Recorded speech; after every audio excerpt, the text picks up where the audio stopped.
बलगल उला बिकमालिही कशफत दुजा बिजमालिही हसनत जमीओ खिसालिही सल्लु अलैहि व आलिही। तीसरा हिस्सा मज़ामीन का बयान हो रहा था कि तीसरे बयानिया में तहवील किबला से हज और उम्रा और सफ़ा और मरवा की सही और नेकी भलाई, इसके हवाले से मज़ामीन का तज़किरा किया।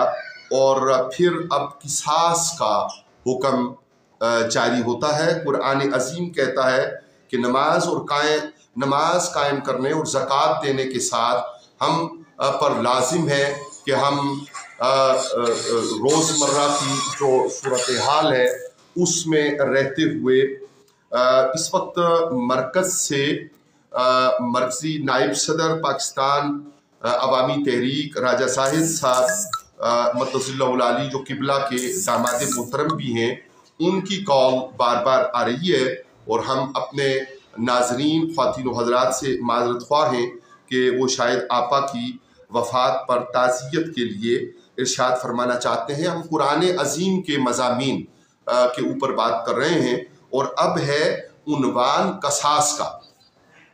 और कसास में ये कहा गया कि जो बेजा कत्ल हो उसके बदले में कत्ल जो है वो फ़र्ज है, आज़ाद हो तो उसके बदले आज़ाद, और ग़ुलाम हो तो उसके बदले ग़ुलाम। अब दौर मुख्तलिफ है, आज़ादी और ग़ुलामी के मज़ामीन इस वक्त ज़ेर बहस लाना वो दुरुस्त नहीं होगा, इसलिए कि वो राइज नहीं है।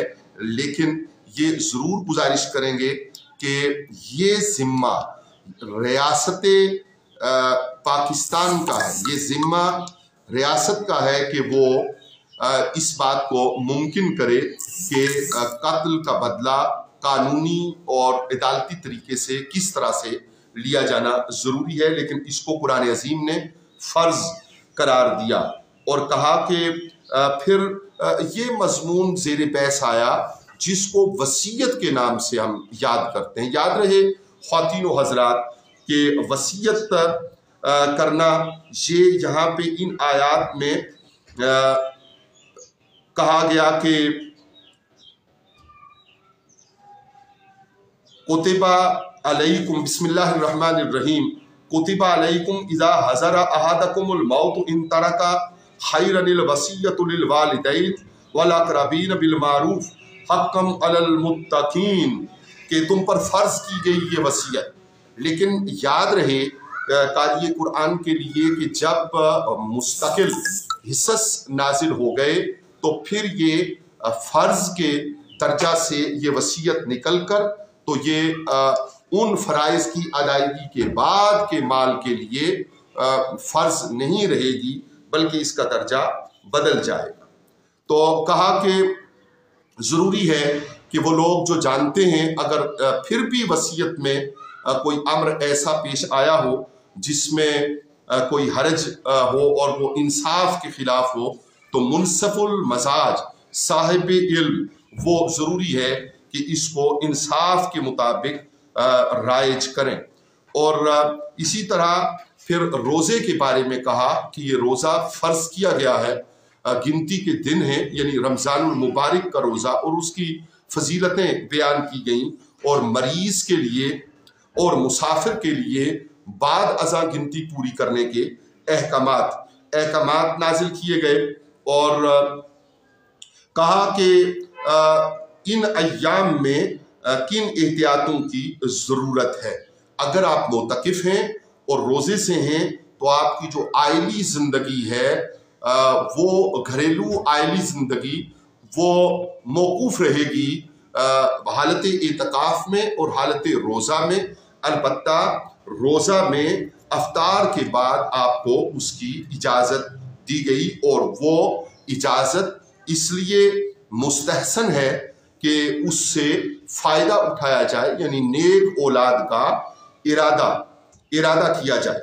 रोज़े के अहकामात और फिर हज के बारे में आयात आई कि उनके बारे में सवाल होता है कि वो क्या किया जाए हज के दौरान, और दरवाज़ों से आने की अहकामात जारी किए गए। पहले लोग अपने घरों में अपने घर की जो पिछला हिस्सा है उससे रास्ता बनाकर उसको तोड़कर दाखिल होते और इसे तकवा समझते। रब्बुल आलमीन ने हुक्म दिया कि अपने घरों में दरवाज़ों से दाखिल हो और मस्जिद हराम के पास कत्ल व गारत को मना किया और अलबत्ता कहा कि जो तुम्हारे खिलाफ वहाँ पे तलवार उठाएं।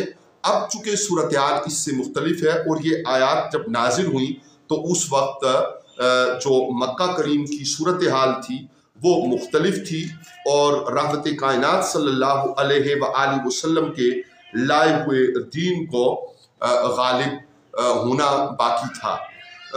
बहरहाल जो एहराम के दौरान है, जो हज के दौरान है और उसके अलावा जो महीने मुकद्दस करार दिए गए उनमें कताल मना किया गया, वो दौरे जहालियत में भी उसी तरह थे और उसके बाद भी उसी तरह हैं।